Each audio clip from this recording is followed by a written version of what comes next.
오늘 우리의 평범한 일상 속에서 어떻게 비범한 사랑을 발견하고 실천할 수 있을지에 대한 깊은 지혜를 나누고자 합니다.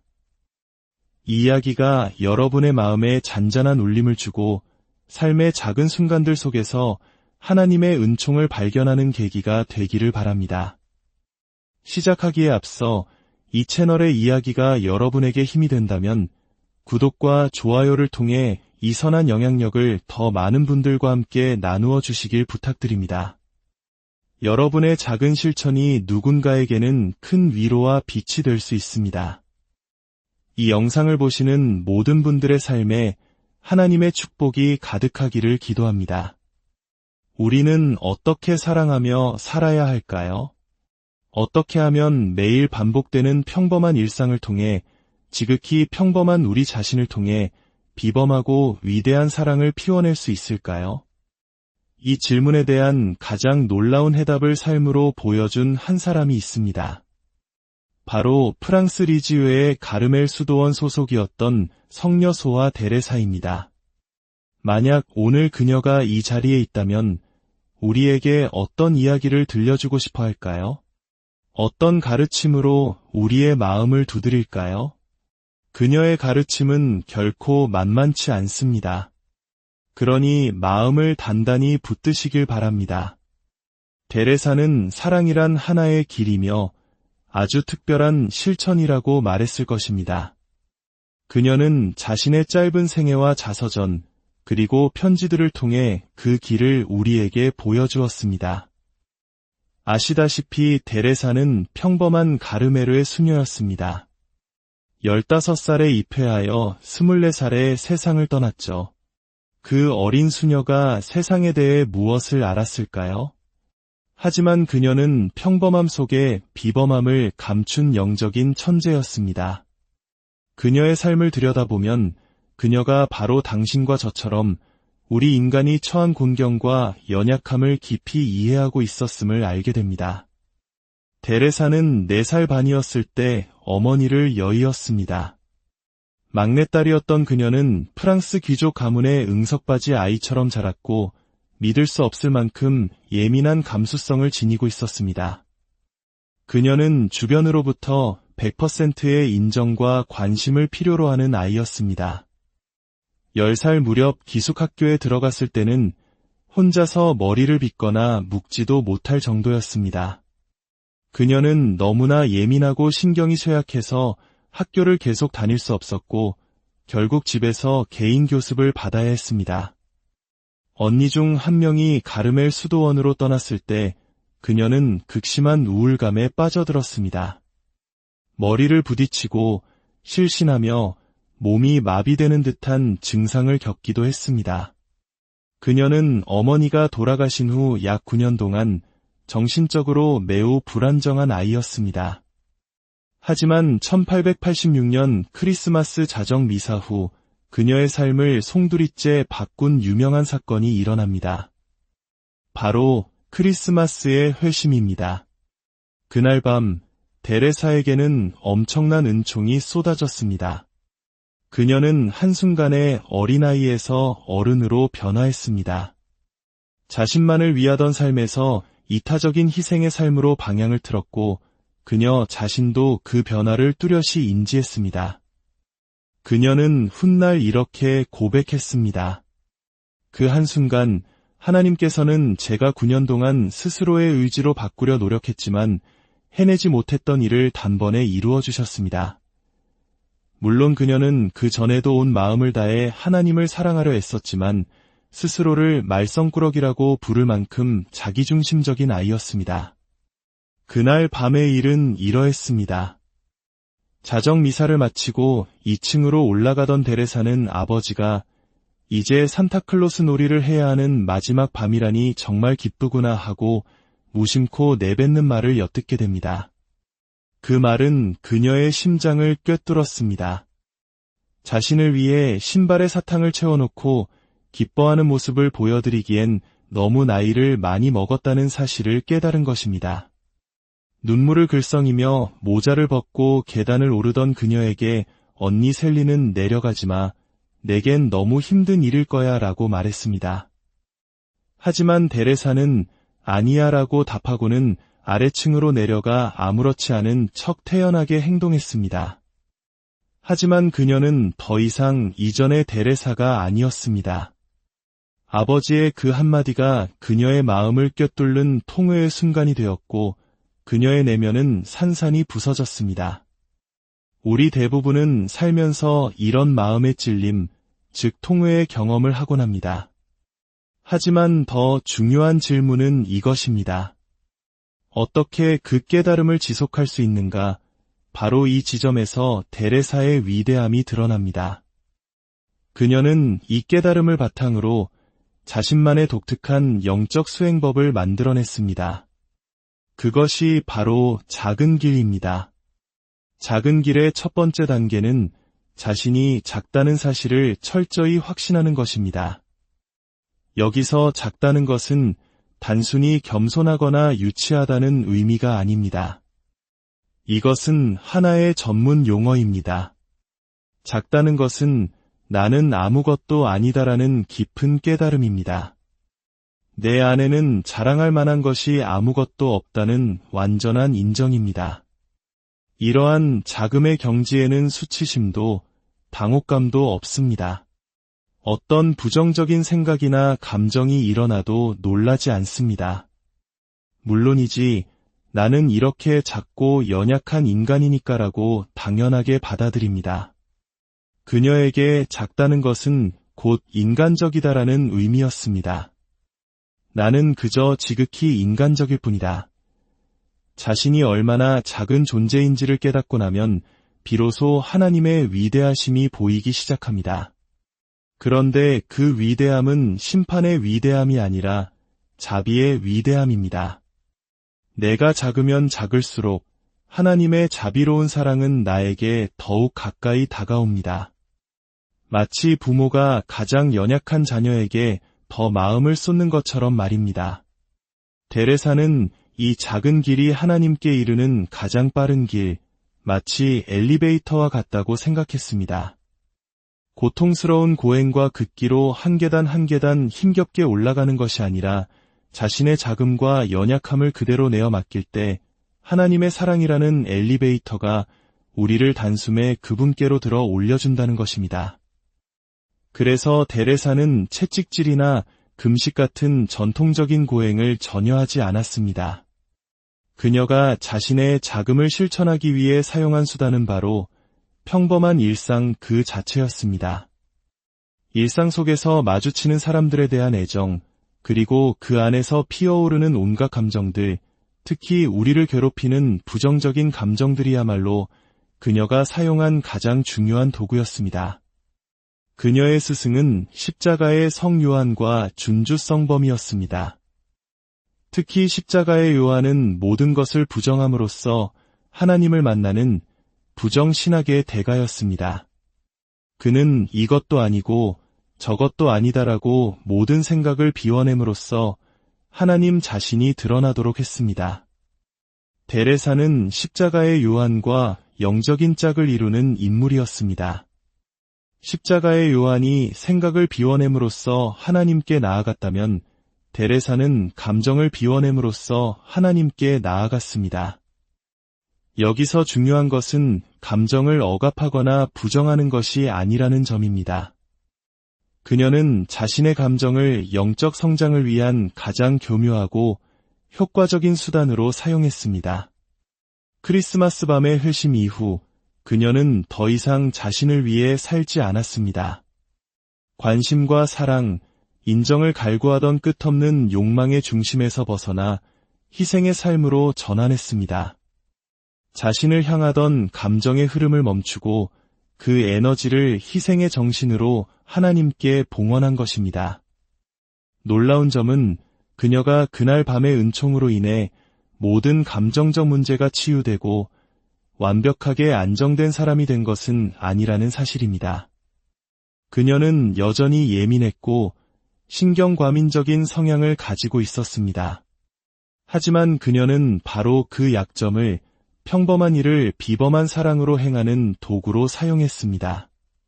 그녀는 어떻게 그것을 해냈을까요? 자서전에서 그녀는 이렇게 말합니다. 누군가 때문에 짜증이 날 때면 먼저 그 감정을 알아차립니다. 그리고 그 감정을 있는 그대로 받아들인 후 마치 한 송이 꽃처럼 하나님께 봉헌합니다. 그런 다음 내면에서는 그 사람에 대한 반감이 들더라도 밖으로는 그 사람을 더욱 사랑으로 대합니다. 그리고 그 반감마저도 또 하나의 꽃으로 하나님께 바칩니다. 그리고 더 크게 사랑합니다. 이 과정을 반복하자 수도원의 다른 수녀들은 그녀가 대체 누구를 사랑하고 누구를 미워하는지 전혀 알 수 없게 되었습니다. 이 작은 길을 걷다가 실수하면 어떻게 할까요? 물론이지 나는 이렇게 작은 존재인 걸 하고 툭툭 털어버리면 그만입니다. 최근에 제가 어떤 수녀님과 함께 설거지하는 일을 그만두게 해달라고 요청한 적이 있습니다. 그 수녀님과 함께 있으면 제 감정을 다스리기가 너무 힘들었기 때문입니다. 작은 길의 방식대로라면 그저 겸손하게 아직은 제가 부족해서 이 일을 감당할 수 없습니다. 저 사람이 조금 더 사랑스러워질 때까지 제게 약간의 공간을 허락해 주세요. 내년에 다시 붙여주시면 그때는 하나님의 은총 안에서 해낼 수 있는지 보겠습니다. 라고 말하는 것입니다. 이것은 단순히 참고 견디는 것과는 다릅니다. 이것은 적극적인 수행입니다. 다른 사람을 사랑하기 위해 내면에서 일어나는 일들을 교묘하게 다루는 기술입니다. 달라이 라마조차도 매일 아침 일찍 일어나 자신을 괴롭히는 감정들을 다스리고 티베트에 고통을 준 이들을 용서하는 기도를 한다고 합니다. 하물며 우리 같은 평범한 사람들이야 어떻겠습니까? 우리는 매일 깨어있는 경계심으로 우리 안에서 일어날 감정들을 예상하고 그것을 알아차리고 그것을 사랑을 위한 교묘한 수단으로 사용해야 합니다. 우리를 가장 불편하게 하는 감정, 가장 부정적인 감정들을 붙잡아 그것을 통해 사랑을 실천하는 것입니다. 이것이 바로 데레사가 말하는 감정의 부정신학입니다. 어두운 집에 들어갈 때 현관불을 켜고 복도불을 켜고 부엌불을 켜듯 비단에서 다음 빛을 보게 됩니다. 데레사는 자신이 사용하는 각각의 감정을 통해 더 깊은 내면의 빛을 보았습니다. 아, 나는 내가 생각했던 것보다 더 작은 존재구나. 하나님의 자비가 훨씬 더 많이 필요하구나. 이 깨달음은 우리를 우울하게 만드는 것이 아니라 오히려 우리를 자유롭게 합니다. 나는 작고 하나님은 위대하시다. 이것이 바로 작은 길의 핵심입니다. 데레사에게 하나님은 어떤 분이셨을까요? 그녀는 자신의 소명이 가르멜의 수녀가 되는 것이 아니라 사랑 그 자체임을 깨달았습니다. 사랑은 결혼했든 독신이든 수도자든 그 어떤 특정한 소명을 초월합니다. 그녀는 자신의 역할이나 모습이 우상화되는 것을 원치 않았을 것입니다. 그녀가 진정으로 가르치고 싶었던 것은 그녀 자신이 아니라 그녀가 발견한 사랑의 길이었습니다. 어떤 불교 전통에서는 깨달음을 얻었음에도 불구하고 중생구제를 위해 이 땅에 남는 존재를 보살이라고 부릅니다. 저는 데레사가 바로 우리 기독교의 보살과 같은 존재라고 생각합니다. 그녀는 저 멀리 천국에만 머물러 있는 수호성인이 아닙니다. 그녀는 재앙을 막아주고 소원을 들어주는 수호천사도 아닙니다. 보살과 같이 데레사는 여전히 이 세상에 우리 곁에 머물며 우리를 돕고 있습니다. 아주 미묘한 형태로 말입니다. 그녀는 자신의 가르침의 형태로 우리와 함께 있습니다. 24년밖에 살지 못했고 수도원 생활은 9년에 불과했으며 영적으로 깨어난 기간은 그보다 더 짧았던 한 여성이 남긴 가르침이라고는 믿기지 않을 만큼 그녀의 가르침은 명확하고 강력합니다. 그녀의 글과 가르침을 통해 오늘 저를 통해 여러분에게 전달되는 이야기를 통해 하나의 영적인 기운이 흘러갑니다. 그것은 저와는 상관없이 그 가르침이 이뤄내고자 하는 효력과 온전히 관계된 에너지입니다. 만약 여러분이 작은 길을 걷고 싶다면 그렇게 할 수 있습니다. 그저 그녀의 이름과 그녀의 길을 마음에 떠올리고 그녀의 글을 조금만 읽어보십시오. 그리고 여러분의 삶에 적용해 보십시오. 그 길은 온전히 당신의 것이 될 것이며 그녀는 당신을 지지해 줄 것입니다. 당신이 더 엉망진창인 사람일수록 그녀는 당신을 더 사랑할 것입니다. 작은 길에 어긋나는 것이 있다면 그것은 바로 실수에 대해 분석하고 자책하고 자신에게 분노하는 것입니다. 그녀라면 이렇게 말할 것입니다. 내가 그럼 그렇지 뭘 기대했겠어? 약간의 유머 감각을 갖고 다시 시작하면 됩니다. 자책과 낙담이야말로 자금에 반대되는 교만의 한 형태입니다. 정말로 자신이 작은 존재임을 안다면 실수는 당연한 것입니다. 물론 화가 나지. 하지만 그 감정대로 행동할 필요는 없어. 사랑이란 무엇일까요? 데레사에게 사랑은 두 가지입니다. 첫째, 사랑은 기도입니다. 기도를 통하지 않으면 우리는 다른 사람의 인정이나 사랑을 얻기 위해 행동하게 될 뿐입니다. 기도는 하나님께서 우리 관계의 중재자가 되심을 의미합니다. 내 감정을 하나님께 꽃으로 바치는 것, 그것이 바로 예배이자 경배입니다. 둘째, 사랑은 희생입니다. 나 자신을 포기하는 것입니다. 내가 중심이 되는 것이 아니라 하나님이 중심이 되도록 나 자신을 내어드리는 것입니다. 데레사는 자기 부인의 가장 위대한 모범입니다. 그녀는 사랑이라는 소명을 위해 자기 자신을 끝없이 반복해서 포기했습니다. 그리고 그 고통을 다른 이들의 고통을 대신하기 위해 또 나의 고통을 변화시키기 위해 봉헌했습니다. 그녀의 고통 때문에 우리가 덜 고통받을 수 있고 우리가 고통받을 때 다른 사람들의 고통을 덜어줄 수 있습니다. 우리 각자에게는 자신만의 작은 길이 있습니다. 그것은 다른 길들을 포기하는 것을 의미하기도 합니다. 우리는 모든 방향으로 갈 수 없습니다. 관상기도인 중심기도는 우리의 생각을 잠잠하게 하고 고요히 하나님의 현존 안으로 들어가는 놀라운 방법입니다.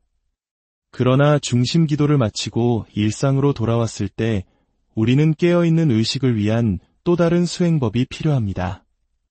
작은 길이 바로 그 역할을 해줄 수 있습니다. 일상 속에서 나의 감정, 짜증, 집착, 이기적인 생각들이 올라올 때 그것을 따라 올라가는 것이 아니라 한 걸음 물러나 그것을 이용해 사랑이라는 나의 소명으로 되돌아가는 것입니다. 내가 아니라 하나님을 내 삶의 중심에 모시는 것입니다. 기도를 통해 중심을 잡고 그 기도를 통해 나의 행동을 희생으로 봉헌하는 것입니다. 저의 남동생 에드워드는 조울증 진단을 받았습니다. 그는 수많은 직업을 전전하며 성공하기도 했지만 결코 지속하지 못했습니다. 결국 모든 것이 무너져 내렸을 때 그는 제게로 돌아왔습니다. 그리고 58세의 나이에 간호사가 되기로 결심했습니다. 그는 간호학교를 다니는 내내 데레사의 작은 길을 실천했습니다. 그는 지금도 자신이 간호사로 일할 수 있는 것은 전적으로 그 길 덕분이라고 말합니다. 간호라는 행위는 그에게 환자 곁에 머물기 위한 하나의 방편일 뿐, 그는 그 안에서 매일같이 자신의 연약함을 하나님께 봉헌하며 사랑을 실천하고 있습니다. 성녀 소아 데레사의 이 작은 길은 우리에게 말합니다. 가장 위대한 사랑은 가장 평범한 순간에 가장 연약한 마음을 통해 피어난다고 말입니다. 우리의 짜증과 상처, 부족함마저도 하나님의 자비로운 사랑 안에서 아름다운 꽃이 될 수 있습니다. 오늘 여러분의 삶 속에서 마주치는 작은 불편함과 어려움들을 하나님께 드릴 한 송이의 꽃으로 봉헌해 보는 것은 어떨까요? 그 작은 실천이 우리의 평범한 일상을 비범한 사랑으로 채우는 기적의 시작이 될 것입니다. 주님의 평화가 오늘 우리의 평범한 일상 속에서 어떻게 비범한 사랑을 발견하고 실천할 수 있을지에 대한 깊은 지혜를 나누고자 합니다. 이 이야기가 여러분의 마음에 잔잔한 울림을 주고 삶의 작은 순간들 속에서 하나님의 은총을 발견하는 계기가 되기를 바랍니다. 시작하기에 앞서 이 채널의 이야기가 여러분에게 힘이 된다면 구독과 좋아요를 통해 이 선한 영향력을 더 많은 분들과 함께 나누어 주시길 부탁드립니다. 여러분의 작은 실천이 누군가에게는 큰 위로와 빛이 될 수 있습니다. 이 영상을 보시는 모든 분들의 삶에 하나님의 축복이 가득하기를 기도합니다. 우리는 어떻게 사랑하며 살아야 할까요? 어떻게 하면 매일 반복되는 평범한 일상을 통해 지극히 평범한 우리 자신을 통해 비범하고 위대한 사랑을 피워낼 수 있을까요? 이 질문에 대한 가장 놀라운 해답을 삶으로 보여준 한 사람이 있습니다. 바로 프랑스 리지유의 가르멜 수도원 소속이었던 성녀소아 데레사입니다. 만약 오늘 그녀가 이 자리에 있다면 우리에게 어떤 이야기를 들려주고 싶어 할까요? 어떤 가르침으로 우리의 마음을 두드릴까요? 그녀의 가르침은 결코 만만치 않습니다. 그러니 마음을 단단히 붙드시길 바랍니다. 데레사는 사랑이란 하나의 길이며 아주 특별한 실천이라고 말했을 것입니다. 그녀는 자신의 짧은 생애와 자서전, 그리고 편지들을 통해 그 길을 우리에게 보여주었습니다. 아시다시피 데레사는 평범한 가르메르의 수녀였습니다. 15살에 입회하여 24살에 세상을 떠났죠. 그 어린 수녀가 세상에 대해 무엇을 알았을까요? 하지만 그녀는 평범함 속에 비범함을 감춘 영적인 천재였습니다. 그녀의 삶을 들여다보면 그녀가 바로 당신과 저처럼 우리 인간이 처한 곤경과 연약함을 깊이 이해하고 있었음을 알게 됩니다. 데레사는 4살 반이었을 때 어머니를 여의었습니다.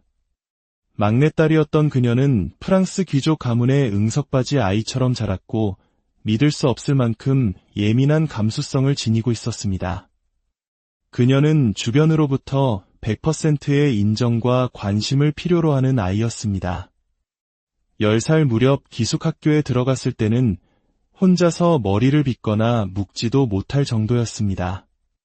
그녀는 너무나 예민하고 신경이 쇠약해서 학교를 계속 다닐 수 없었고 결국 집에서 개인 교습을 받아야 했습니다.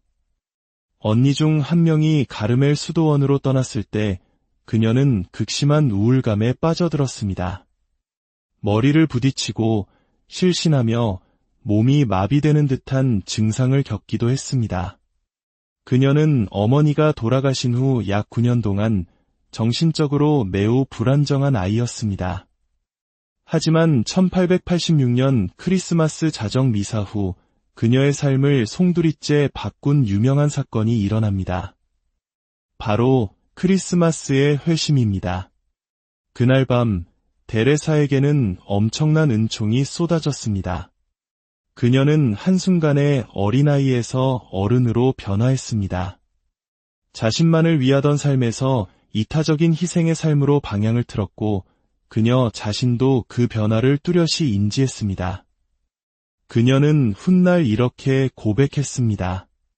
그 한순간 하나님께서는 제가 9년 동안 스스로의 의지로 바꾸려 노력했지만 해내지 못했던 일을 단번에 이루어 주셨습니다. 물론 그녀는 그 전에도 온 마음을 다해 하나님을 사랑하려 애썼지만 스스로를 말썽꾸러기라고 부를 만큼 자기중심적인 아이였습니다. 그날 밤의 일은 이러했습니다. 자정 미사를 마치고 2층으로 올라가던 데레사는 아버지가 이제 산타클로스 놀이를 해야 하는 마지막 밤이라니 정말 기쁘구나 하고 무심코 내뱉는 말을 엿듣게 됩니다. 그 말은 그녀의 심장을 꿰뚫었습니다. 자신을 위해 신발에 사탕을 채워놓고 기뻐하는 모습을 보여드리기엔 너무 나이를 많이 먹었다는 사실을 깨달은 것입니다. 눈물을 글썽이며 모자를 벗고 계단을 오르던 그녀에게 언니 셀리는 내려가지마. 내겐 너무 힘든 일일 거야 라고 말했습니다. 하지만 데레사는 아니야 라고 답하고는 아래층으로 내려가 아무렇지 않은 척 태연하게 행동했습니다. 하지만 그녀는 더 이상 이전의 데레사가 아니었습니다. 아버지의 그 한마디가 그녀의 마음을 꿰뚫는 통회의 순간이 되었고 그녀의 내면은 산산이 부서졌습니다. 우리 대부분은 살면서 이런 마음의 찔림, 즉 통회의 경험을 하곤 합니다. 하지만 더 중요한 질문은 이것입니다. 어떻게 그 깨달음을 지속할 수 있는가? 바로 이 지점에서 데레사의 위대함이 드러납니다. 그녀는 이 깨달음을 바탕으로 자신만의 독특한 영적 수행법을 만들어냈습니다. 그것이 바로 작은 길입니다. 작은 길의 첫 번째 단계는 자신이 작다는 사실을 철저히 확신하는 것입니다. 여기서 작다는 것은 단순히 겸손하거나 유치하다는 의미가 아닙니다. 이것은 하나의 전문 용어입니다. 작다는 것은 나는 아무것도 아니다라는 깊은 깨달음입니다. 내 안에는 자랑할 만한 것이 아무것도 없다는 완전한 인정입니다. 이러한 자금의 경지에는 수치심도 당혹감도 없습니다. 어떤 부정적인 생각이나 감정이 일어나도 놀라지 않습니다. 물론이지 나는 이렇게 작고 연약한 인간이니까라고 당연하게 받아들입니다. 그녀에게 작다는 것은 곧 인간적이다라는 의미였습니다. 나는 그저 지극히 인간적일 뿐이다.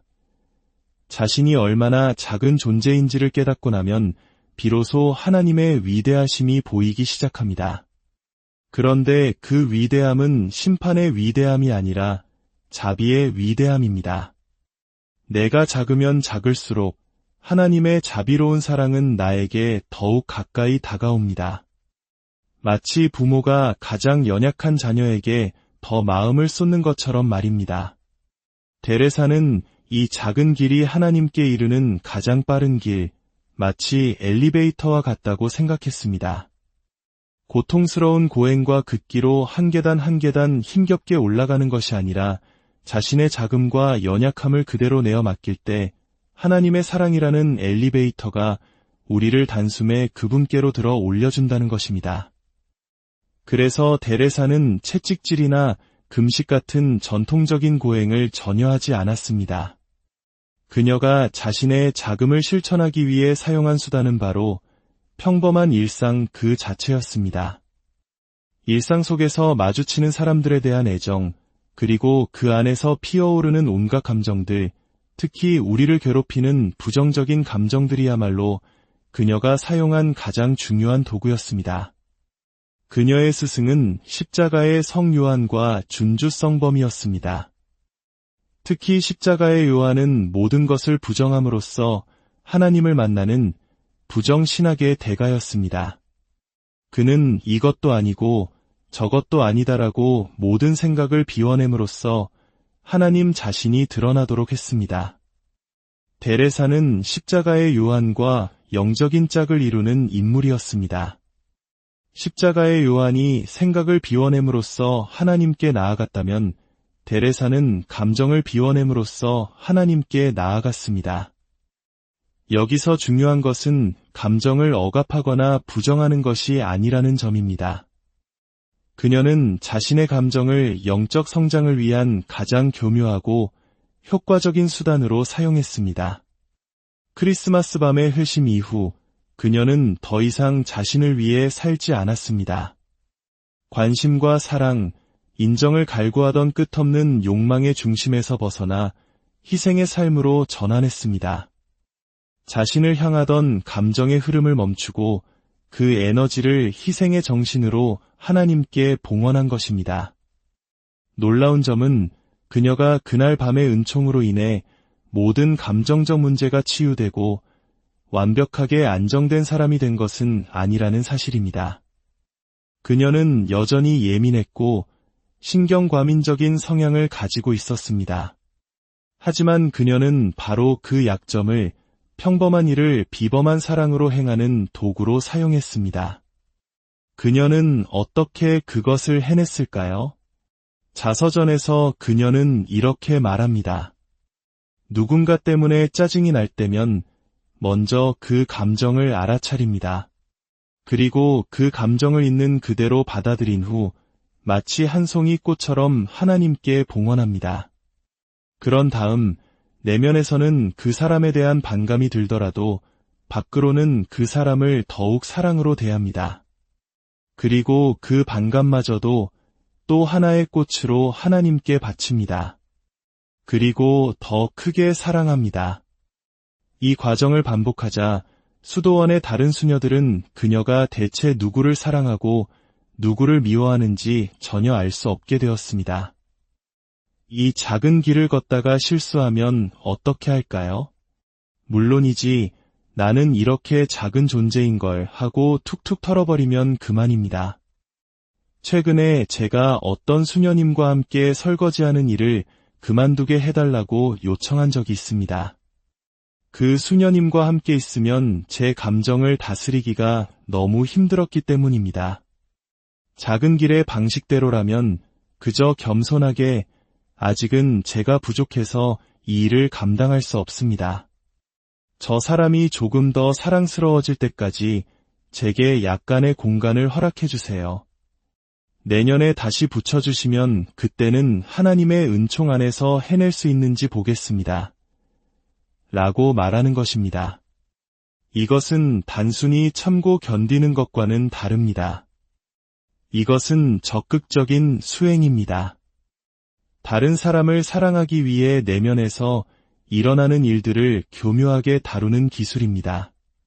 달라이 라마조차도 매일 아침 일찍 일어나 자신을 괴롭히는 감정들을 다스리고 티베트에 고통을 준 이들을 용서하는 기도를 한다고 합니다.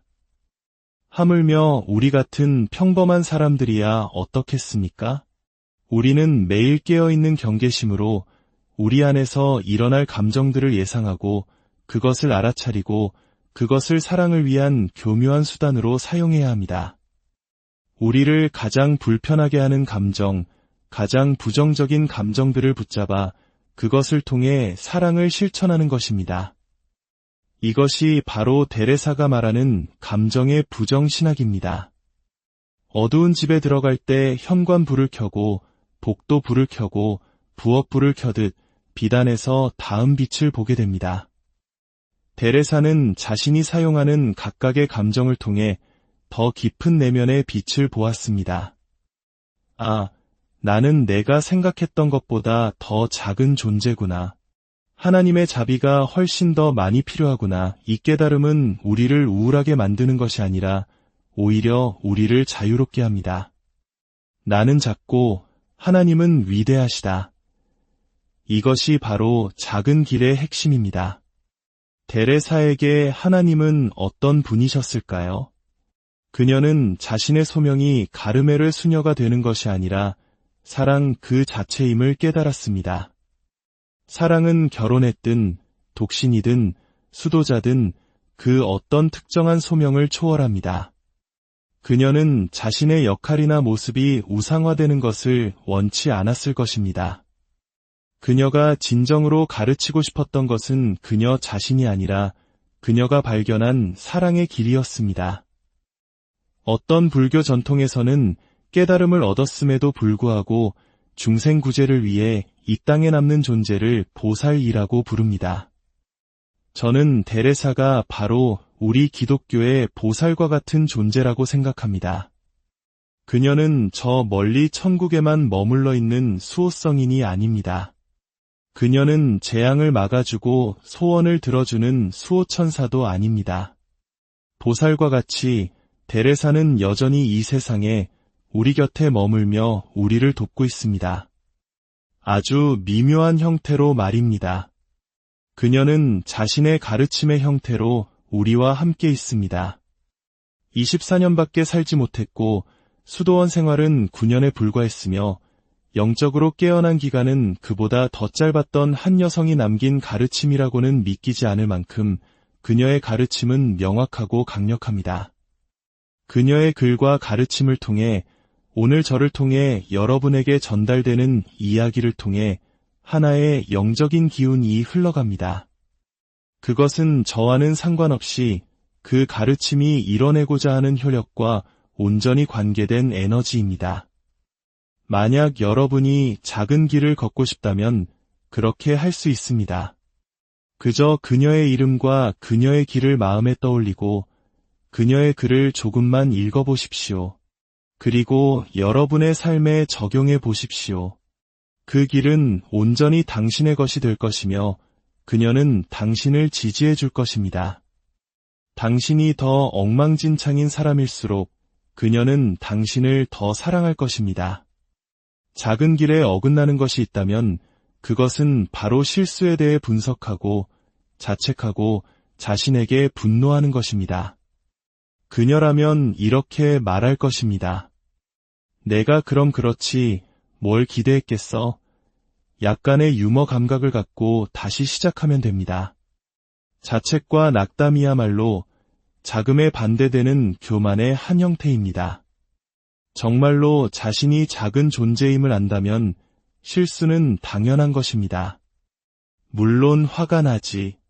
하지만 그 감정대로 행동할 필요는 없어. 사랑이란 무엇일까요? 데레사에게 사랑은 두 가지입니다. 첫째, 사랑은 기도입니다.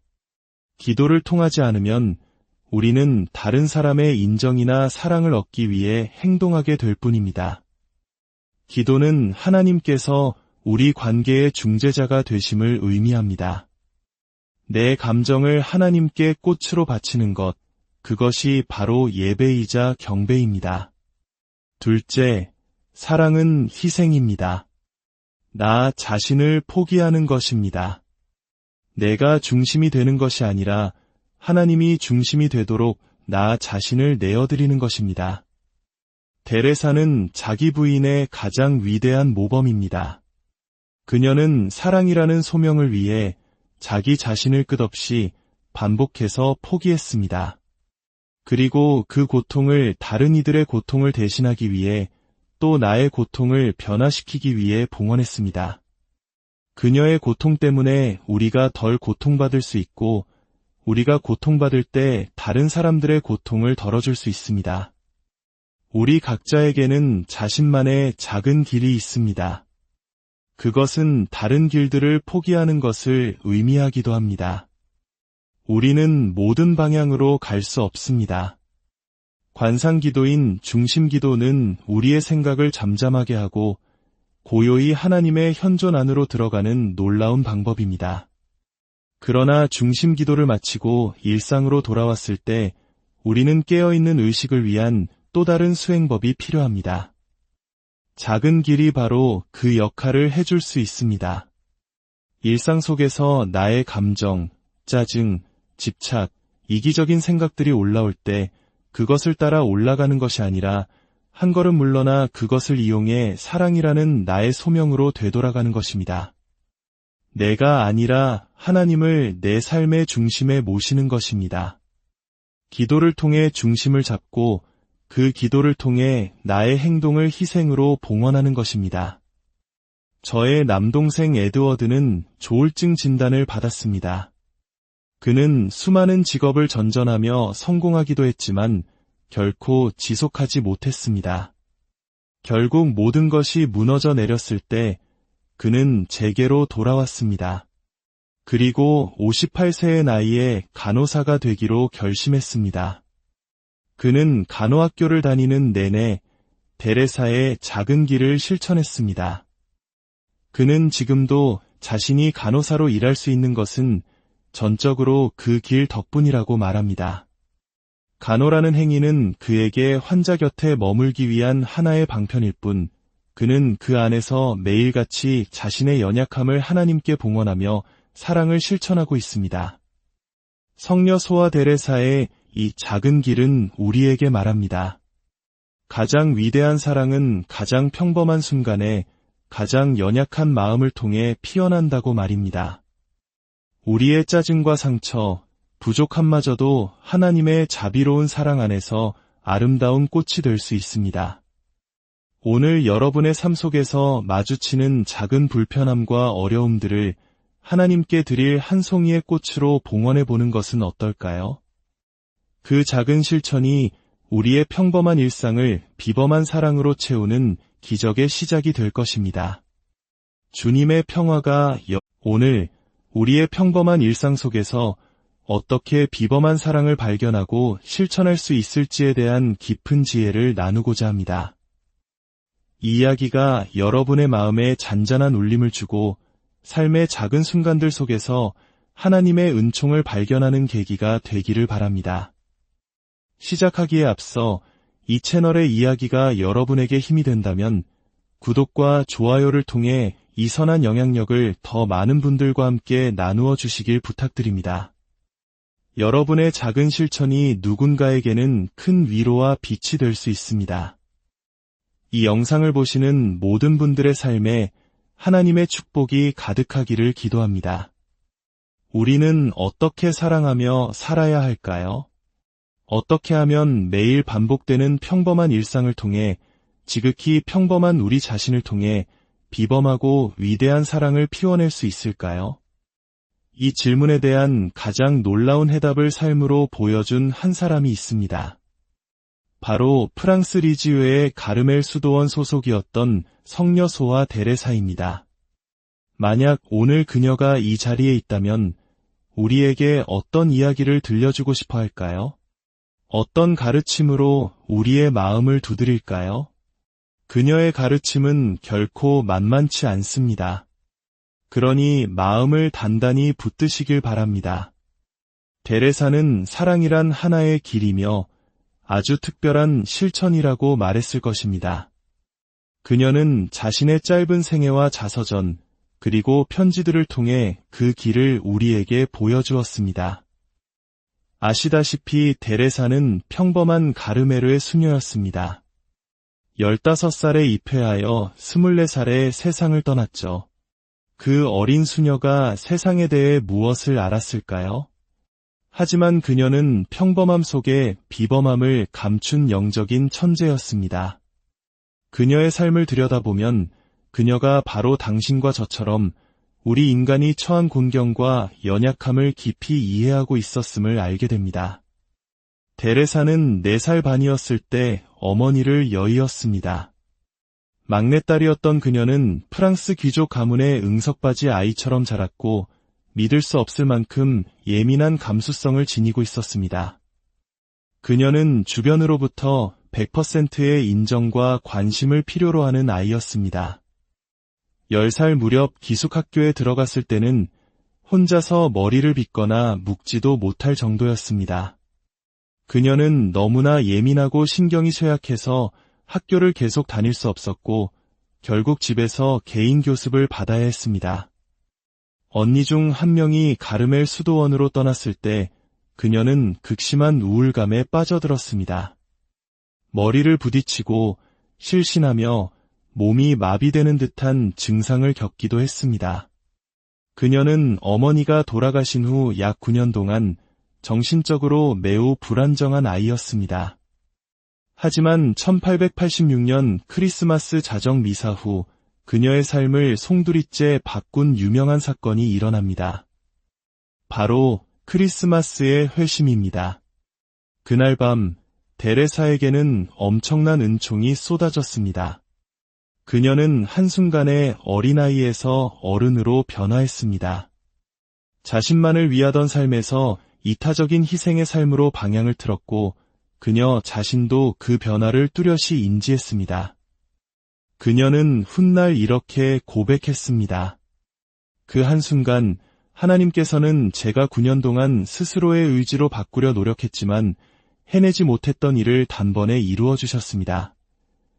물론 그녀는 그 전에도 온 마음을 다해 하나님을 사랑하려 애썼지만 스스로를 말썽꾸러기라고 부를 만큼 자기중심적인 아이였습니다.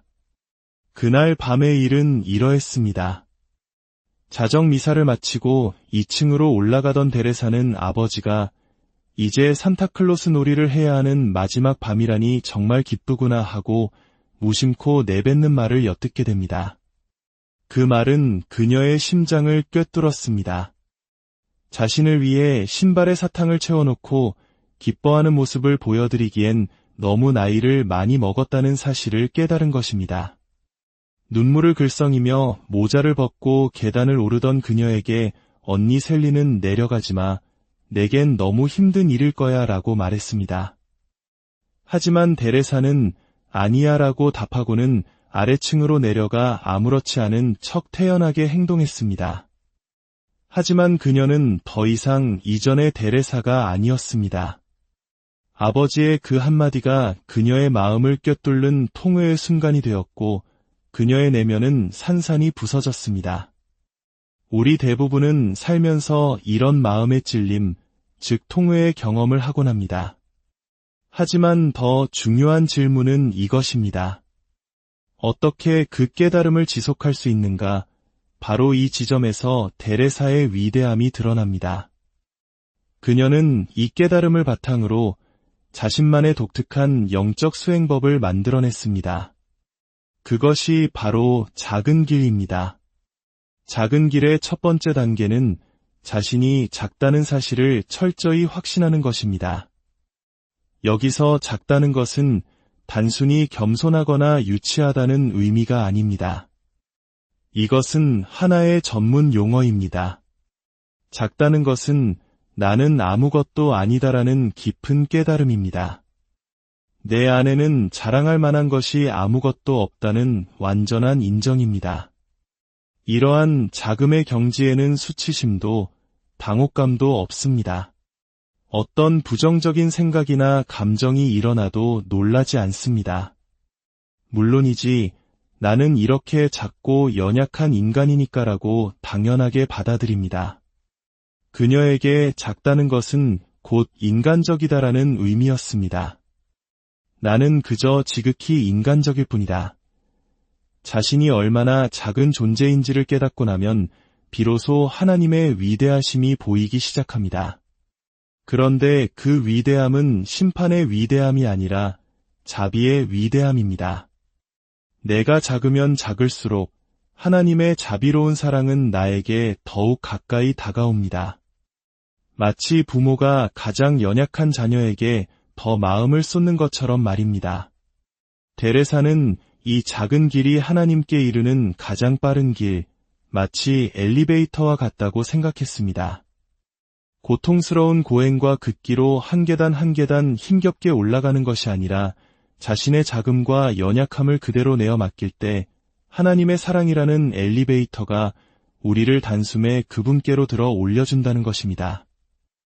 그래서 데레사는 채찍질이나 금식 같은 전통적인 고행을 전혀 하지 않았습니다. 그녀가 자신의 자금을 실천하기 위해 사용한 수단은 바로 평범한 일상 그 자체였습니다. 일상 속에서 마주치는 사람들에 대한 애정, 그리고 그 안에서 피어오르는 온갖 감정들, 특히 우리를 괴롭히는 부정적인 감정들이야말로 그녀가 사용한 가장 중요한 도구였습니다. 그녀의 스승은 십자가의 성 요한과 준주성범이었습니다. 특히 십자가의 요한은 모든 것을 부정함으로써 하나님을 만나는 부정신학의 대가였습니다. 그는 이것도 아니고 저것도 아니다라고 모든 생각을 비워냄으로써 하나님 자신이 드러나도록 했습니다. 데레사는 십자가의 요한과 영적인 짝을 이루는 인물이었습니다. 십자가의 요한이 생각을 비워냄으로써 하나님께 나아갔다면 데레사는 감정을 비워냄으로써 하나님께 나아갔습니다. 여기서 중요한 것은 감정을 억압하거나 부정하는 것이 아니라는 점입니다. 그녀는 자신의 감정을 영적 성장을 위한 가장 교묘하고 효과적인 수단으로 사용했습니다. 크리스마스 밤의 회심 이후 그녀는 더 이상 자신을 위해 살지 않았습니다. 관심과 사랑, 인정을 갈구하던 끝없는 욕망의 중심에서 벗어나 희생의 삶으로 전환했습니다. 자신을 향하던 감정의 흐름을 멈추고 그 에너지를 희생의 정신으로 하나님께 봉헌한 것입니다. 놀라운 점은 그녀가 그날 밤의 은총으로 인해 모든 감정적 문제가 치유되고 완벽하게 안정된 사람이 된 것은 아니라는 사실입니다. 그녀는 여전히 예민했고 신경과민적인 성향을 가지고 있었습니다. 하지만 그녀는 바로 그 약점을 평범한 일을 비범한 사랑으로 행하는 도구로 사용했습니다. 그녀는 어떻게 그것을 해냈을까요? 자서전에서 그녀는 이렇게 말합니다. 누군가 때문에 짜증이 날 때면 먼저 그 감정을 알아차립니다. 그리고 그 감정을 있는 그대로 받아들인 후 마치 한 송이 꽃처럼 하나님께 봉헌합니다. 그런 다음 내면에서는 그 사람에 대한 반감이 들더라도 밖으로는 그 사람을 더욱 사랑으로 대합니다. 그리고 그 반감마저도 또 하나의 꽃으로 하나님께 바칩니다. 그리고 더 크게 사랑합니다. 이 과정을 반복하자 수도원의 다른 수녀들은 그녀가 대체 누구를 사랑하고 누구를 미워하는지 전혀 알 수 없게 되었습니다. 이 작은 길을 걷다가 실수하면 어떻게 할까요? 물론이지 나는 이렇게 작은 존재인 걸 하고 툭툭 털어버리면 그만입니다. 최근에 제가 어떤 수녀님과 함께 설거지하는 일을 그만두게 해달라고 요청한 적이 있습니다. 그 수녀님과 함께 있으면 제 감정을 다스리기가 너무 힘들었기 때문입니다. 작은 길의 방식대로라면 그저 겸손하게 아직은 제가 부족해서 이 일을 감당할 수 없습니다. 저 사람이 조금 더 사랑스러워질 때까지 제게 약간의 공간을 허락해 주세요. 내년에 다시 붙여주시면 그때는 하나님의 은총 안에서 해낼 수 있는지 보겠습니다. 라고 말하는 것입니다. 이것은 단순히 참고 견디는 것과는 다릅니다. 이것은 적극적인 수행입니다. 다른 사람을 사랑하기 위해 내면에서 일어나는 일들을 교묘하게 다루는 기술입니다. 달라이 라마조차도 매일 아침 일찍 일어나 자신을 괴롭히는 감정들을 다스리고 티베트에 고통을 준 이들을 용서하는 기도를 한다고 합니다. 하물며 우리 같은 평범한 사람들이야 어떻겠습니까? 우리는 매일 깨어있는 경계심으로 우리 안에서 일어날 감정들을 예상하고 그것을 알아차리고 그것을 사랑을 위한 교묘한 수단으로 사용해야 합니다. 우리를 가장 불편하게 하는 감정, 가장 부정적인 감정들을 붙잡아 그것을 통해 사랑을 실천하는 것입니다. 이것이 바로 데레사가 말하는 감정의 부정신학입니다. 어두운 집에 들어갈 때 현관불을 켜고 복도불을 켜고 부엌불을 켜듯 비단에서 다음 빛을 보게 됩니다. 데레사는 자신이 사용하는 각각의 감정을 통해 더 깊은 내면의 빛을 보았습니다. 아, 나는 내가 생각했던 것보다 더 작은 존재구나. 하나님의 자비가 훨씬 더 많이 필요하구나. 이 깨달음은 우리를 우울하게 만드는 것이 아니라 오히려 우리를 자유롭게 합니다. 나는 작고 하나님은 위대하시다. 이것이 바로 작은 길의 핵심입니다. 데레사에게 하나님은 어떤 분이셨을까요? 그녀는 자신의 소명이 가르메르 수녀가 되는 것이 아니라 사랑 그 자체임을 깨달았습니다. 사랑은 결혼했든 독신이든 수도자든 그 어떤 특정한 소명을 초월합니다. 그녀는 자신의 역할이나 모습이 우상화되는 것을 원치 않았을 것입니다. 그녀가 진정으로 가르치고 싶었던 것은 그녀 자신이 아니라 그녀가 발견한 사랑의 길이었습니다. 어떤 불교 전통에서는 깨달음을 얻었음에도 불구하고 중생구제를 위해 이 땅에 남는 존재를 보살이라고 부릅니다. 저는 데레사가 바로 우리 기독교의 보살과 같은 존재라고 생각합니다. 그녀는 저 멀리 천국에만 머물러 있는 수호성인이 아닙니다. 그녀는 재앙을 막아주고 소원을 들어주는 수호천사도 아닙니다. 보살과 같이 데레사는 여전히 이 세상에 우리 곁에 머물며 우리를 돕고 있습니다. 아주 미묘한 형태로 말입니다. 그녀는 자신의 가르침의 형태로 우리와 함께 있습니다. 24년밖에 살지 못했고 수도원 생활은 9년에 불과했으며 영적으로 깨어난 기간은 그보다 더 짧았던 한 여성이 남긴 가르침이라고는 믿기지 않을 만큼 그녀의 가르침은 명확하고 강력합니다. 그녀의 글과 가르침을 통해 오늘 저를 통해 여러분에게 전달되는 이야기를 통해 하나의 영적인 기운이 흘러갑니다. 그것은 저와는 상관없이 그 가르침이 이뤄내고자 하는 효력과 온전히 관계된 에너지입니다. 만약 여러분이 작은 길을 걷고 싶다면 그렇게 할 수 있습니다. 그저 그녀의 이름과 그녀의 길을 마음에 떠올리고 그녀의 글을 조금만 읽어보십시오. 그리고 여러분의 삶에 적용해 보십시오. 그 길은 온전히 당신의 것이 될 것이며 그녀는 당신을 지지해 줄 것입니다. 당신이 더 엉망진창인 사람일수록 그녀는 당신을 더 사랑할 것입니다. 작은 길에 어긋나는 것이 있다면 그것은 바로 실수에 대해 분석하고 자책하고 자신에게 분노하는 것입니다. 그녀라면 이렇게 말할 것입니다. 내가 그럼 그렇지 뭘 기대했겠어? 약간의 유머 감각을 갖고 다시 시작하면 됩니다. 자책과 낙담이야말로 자금에 반대되는 교만의 한 형태입니다. 정말로 자신이 작은 존재임을 안다면 실수는 당연한 것입니다. 물론 화가 나지. 하지만 그 감정대로 행동할 필요는 없어. 사랑이란 무엇일까요? 데레사에게 사랑은 두 가지입니다. 첫째, 사랑은 기도입니다. 기도를 통하지 않으면 우리는 다른 사람의 인정이나 사랑을 얻기 위해 행동하게 될 뿐입니다. 기도는 하나님께서 우리 관계의 중재자가 되심을 의미합니다. 내 감정을 하나님께 꽃으로 바치는 것, 그것이 바로 예배이자 경배입니다. 둘째, 사랑은 희생입니다. 나 자신을 포기하는 것입니다. 내가 중심이 되는 것이 아니라 하나님이 중심이 되도록 나 자신을 내어드리는 것입니다. 데레사는 자기 부인의 가장 위대한 모범입니다.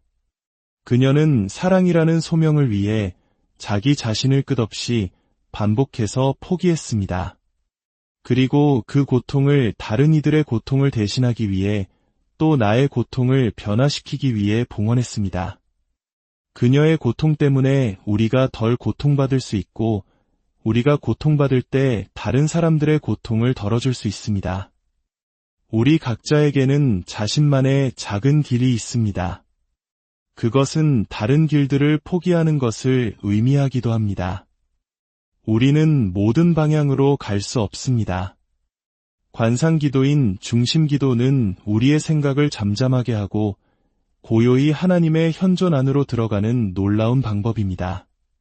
그러나 중심기도를 마치고 일상으로 돌아왔을 때 우리는 깨어있는 의식을 위한 또 다른 수행법이 필요합니다.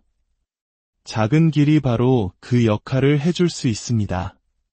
일상 속에서 나의 감정, 짜증, 집착, 이기적인 생각들이 올라올 때 그것을 따라 올라가는 것이 아니라 한 걸음 물러나 그것을 이용해 사랑이라는 나의 소명으로 되돌아가는 것입니다.